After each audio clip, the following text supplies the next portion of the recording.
Welcome to the Milsurp My channel.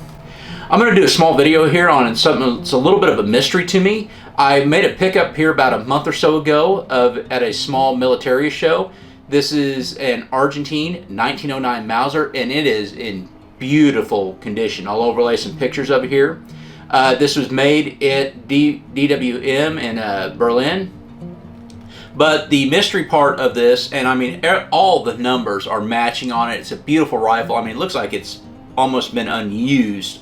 But the thing that's the mystery is there is no crest, and it doesn't look like it's been polished off or anything. I mean, it looks like there was never a crest put on there. So when I bought it, I just assumed that had something to do with the Chaco War, where Argentina would try to supply both sides of a war, both Bolivia and Peru, with rifles, and they tried to have them unmarked. As I got into my Argentine Mauser book, I saw a problem with that because those rifles were actually made in Argentina. This was made in DWM. The serial number puts this rifle made in 1911 as opposed to the 1930s when the war happened. Plus, it actually says Argentine 1909 on there, which that's maybe an identifying mark that they wouldn't want on there if they're trying to hide where the rifles came from when they're trying to supply both sides of a war. I got on gun boards and just to try to find a little bit, maybe find some answers to that. And somebody actually tried to find out what was out there on these, different serial numbers. And this is in the P block serial number.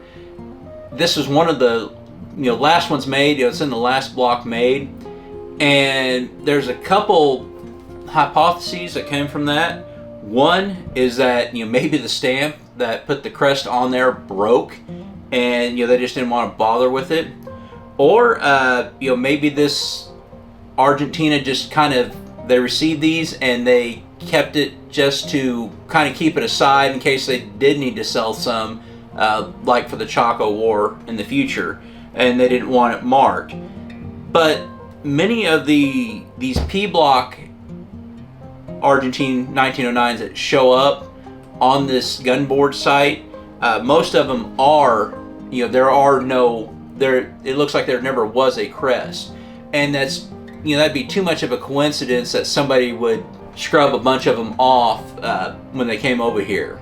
Now, it's like any gun boards thread, becomes a pissing match at some point.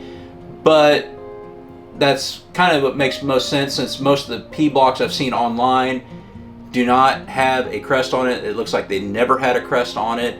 And as I said, the two hypotheses there are it possibly the stamp for the crest broke, or they just decided not to keep it on the last batch to set them aside in case they did need to sell them to other countries. So anyway, like I said, it's a beautiful rifle. I look forward to shooting it.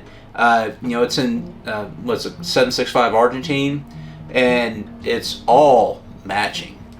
So I will eventually do a video on this, as well as my Argentine 1891. That's, for future Milsurp mic. Please join the GOA. Get $5 off your membership with the link in the description. And remember, GOA and FPC have been fighting the pistol brace ban. And if you are a member of one of those organizations, I believe the Second Amendment Foundation as well, you're not a felon if you don't have a pistol brace. It'd be nice if the so-called largest gun rights organization would stand up for that, but we all know how worthless the NRA is. So anyway, thank you for watching, and as always, have a great day.